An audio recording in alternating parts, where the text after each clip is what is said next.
नमस्कार। चलिए आज बात करते हैं अंग्रेजी के विराम चिन्हों यानी पंक्चुएशन के बारे में।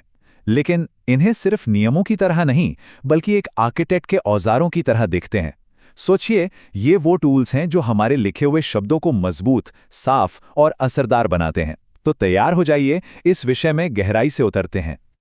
कभी ये सोचा है कि जब हम कुछ लिखते हैं तो पढ़ने वाले को ठीक वही मतलब कैसे समझ आता है जो हम बताना चाहते हैं? आखिर वो कौन सी चीज़ है जो अक्षरों के एक ढेर को एक सार्थक मीनिंगफुल वाक्य में बदल देती है? और इसका जवाब है विराम चिन्ह यानी पंक्चुएशन।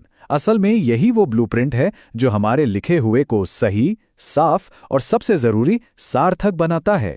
इनके बिना शब्द तो बस बिखरे हुए रह जाएंगे, जिनका कोई मतलब नहीं निकलेगा। तो ये रहा हमारा आज का ब्लूप्रिंट। हम बिल्कुल शुरुआत से यानी एकदम बेसिक औजारों से शुरू करेंगे। फिर देखेंगे कि वाक्यों की मजबूत नींव कैसे बनती है। इसके बाद हम अलग अलग विचारों को एक दूसरे से जोड़ना सीखेंगे और आखिर में अपने लिखने के तरीके को एक शानदार फिनिश कैसे दें, ये भी जानेंगे। चलिए, सबसे पहले उन औजारों को देखते हैं जिनके बिना कोई वाक्य बन ही नहीं सकता। सही मायनों में ये हमारे लिखने की दीवारें और आधारशिला हैं। ये है पूर्ण विराम यानी फुल स्टॉप। ये हमारे वाक्य की कह सकते हैं कि आखिरी दीवार है।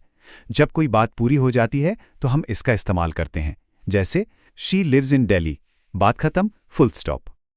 अगला टूल है प्रश्नवाचक चिन्ह या क्वेश्चन मार्क। भाई, जब भी हमें कुछ पूछना होता है तो वाक्य के अंत में इसका इस्तेमाल होता है। ये हमारे सवाल को एक ढांचा देता है जो पढ़ने वाले को सीधे सीधे बताता है कि यहाँ एक जवाब की उम्मीद की जा रही है। और जब हमें अपनी कोई मजबूत भावना दिखानी हो, जैसे बहुत ज्यादा खुशी, हैरानी या गुस्सा, तब हम विस्मयादि बोधक चिन्ह यानी एक्सक्लेमेशन मार्क का इस्तेमाल करते हैं। सच कहूं तो ये हमारे शब्दों में जान डाल देता है। और हाँ, नींव का सबसे जरूरी पत्थर वो हैं बड़े अक्षर यानी कैपिटल लेटर्स। हर नया वाक्य इनसे ही शुरू होता है। साथ ही किसी व्यक्ति, जगह या दिन का खास नाम और मैं के लिए आए हमेशा कैपिटल में ही लिखा जाता है। तो अब जब हमारी नींव तैयार हो गई है तो चलिए उन औजारों पर नजर डालते हैं जो हमारे लेखन की अलग अलग इमारतों को जोड़कर एक पूरा स्ट्रक्चर बनाते हैं। ये हमारे वाक्यों के हॉलवे और पुल की तरह हैं। यह है अल्पविराम या कॉमा। ये एक बहुत ही काम का टूल है। सच में ये पढ़ने वाले को बताता है कि कहाँ थोड़ा सा रुकना है और एक लिस्ट में चीजों को अलग अलग करने में भी बहुत मदद करता है। जरा यहां देखिए, कॉमा कैसे एक लिस्ट को ऑर्गेनाइज कर रहा है। I have a pen, pencil and eraser. अगर यहां कॉमा ना हो तो ये शब्द आपस में उलझ सकते हैं। कॉमा इन्हें साफ साफ अलग करता है। अब दो थोड़े एडवांस कनेक्टर्स को समझते हैं। देखिए, अर्धविराम या सेमीकोलन दो ऐसे वाक्यों को जोड़ता है जो आपस में बहुत गहराई से जुड़े हुए हों। वहीं द्विबिंदु या कोलन किसी लिस्ट या किसी बात को एक्सप्लेन करने के लिए इस्तेमाल होता है। मतलब काम दोनों का जोड़ना ही है, पर तरीका अलग अलग है। तो हमारा स्ट्रक्चर अब खड़ा हो चुका है। अब बारी है इसे सजाने की, इसमें कुछ खास फीचर्स जोड़ने की। ये हमारे लेखन के वो अंतिम स्पर्श हैं जो इसे और भी खूबसूरत और सटीक बना देते हैं। ये है अपॉस्ट्रोफी। इसके दो मुख्य काम हैं। पहला, ये बताता है कि कोई चीज किसकी है, जैसे रीनाज बुक यानी रीना की किताब। और दूसरा, ये शब्दों के छोटे रूप बनाने में मदद करता है, जैसे डू नॉट का डोंट बन जाता है।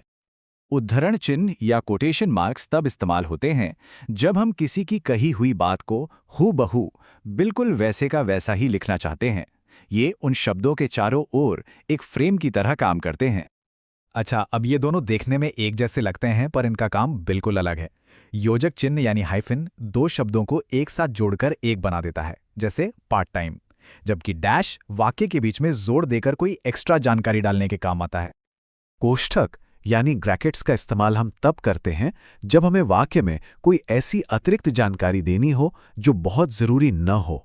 मतलब ये जानकारी हटा भी दें तो मुख्य वाक्य का मतलब नहीं बदलता, जैसे Ram my brother is a doctor.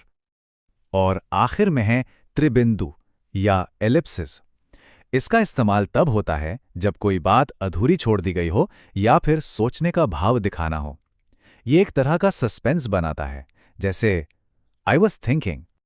तो हमने सभी जरूरी औजारों को देख लिया है। अब चलिए एक फाइनल ब्लूप्रिंट पर नजर डालते हैं ताकि ये सभी बातें आसानी से याद रहें। तो चलिए इन सभी औजारों को एक साथ संक्षेप में देखते हैं।